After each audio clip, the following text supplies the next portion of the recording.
So during this time, you said this man, you know, shit. You bought his first car, or sorry, no, you got his first car from him and shit. What'd you do? Upgrade? Let niggas drive that motherfucker. No car. My car was beat up Jimmy that caught on fire. You remember the Jimmy motherfucker had to put gas in the goddamn carburetor to get the motherfucker start, boy. You got to talk to the mic. This motherfucker used to catch fire every time I took off with it. Where at? This bitch would catch fire. Anywhere, everywhere. Usually up Harper. Usually it was up Harper. Every time I no, go nigga, I'm talking about nigga in the car. Like, nigga, your shit catching on the fire in the hood. Under the on the left part. So on the left part under the hood. So, nigga, like, you driving, looking at the fire coming out the hood. That bitch woofing. You ride through the red zone, that bitch go poof. That gold 9.8 nigga with no microphone.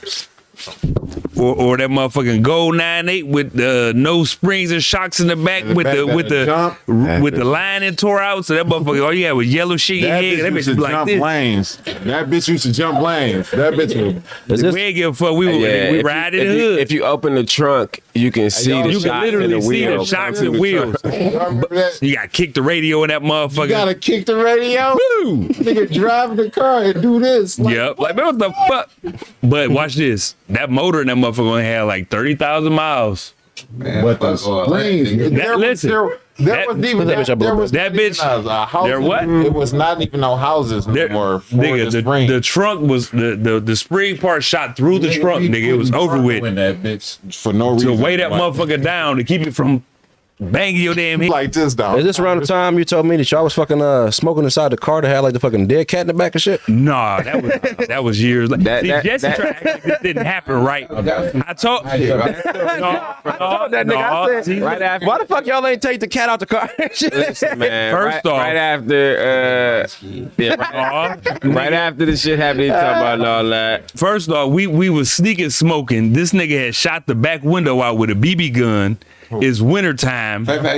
Yeah. And we just so happened to go out there one day to light up like oh shit, it's a whole cat that froze and went up there and curled up and froze to death in the back window like on the back little thing like shit. Right after that, that's where we parked to start smoking with the bitch. That motherfucker was in there for a couple days, but it was froze to the car. Which one of y'all niggas decided to move the dead cat out the whip? Crackhead. I was about to say at that point in time, right after that, we started selling dope, and we used to sit in that same frozen ass car with the dead sit in that motherfucker with an orange extension cord around out the house with a mini TV and PlayStation with dope stash in all little compartments. Hey, you can put me anywhere with a motherfucking video game with 2K and some dope, and I'll make some money. Oh, that's a perfect question.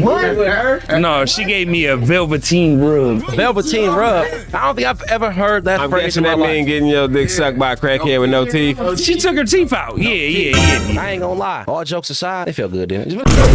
Thank God was raised by God himself. What are you talking about? How fast we talking? I don't know. I'm talking about nigga in the car. Like, nigga, your shit catching on the fire in the hood.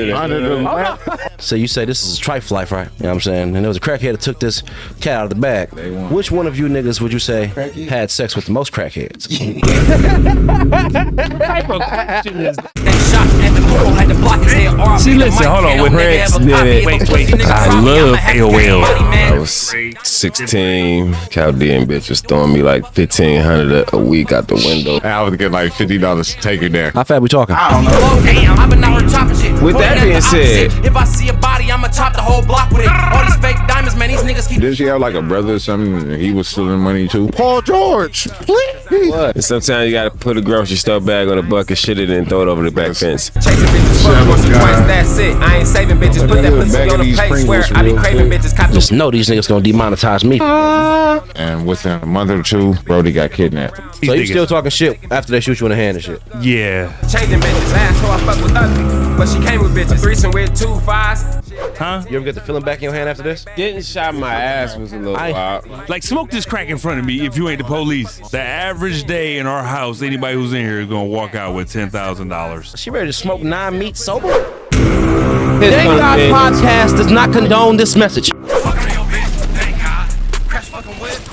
Thank God was raised by God himself. What are you talking about?